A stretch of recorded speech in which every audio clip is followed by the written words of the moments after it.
Who's Mr Moneyjar and how did all that begin? Yeah. Mr. Moneyjar is my business, and I am a financial educator, first and foremost. And it took me a while to get to this point, but I'm in the business of giving people nets and not fish. So I want people to understand the basics of finance, how it works.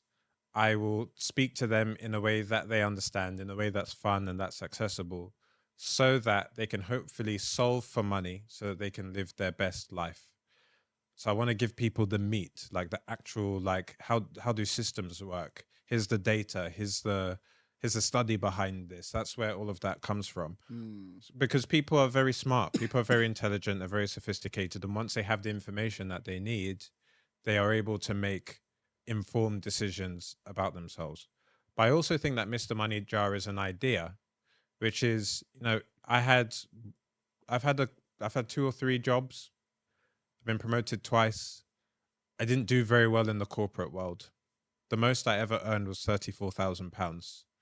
I must have been a nightmare to work for, to manage as well, because I always want to do everything. I'm working for a PR company. I'm like, no, I want to be a graphic designer and stuff. It's like, yeah, but we do PR here. Like, go work for a graphic design company if you want to do that. So I took the decision to leave my job and start a business of my own.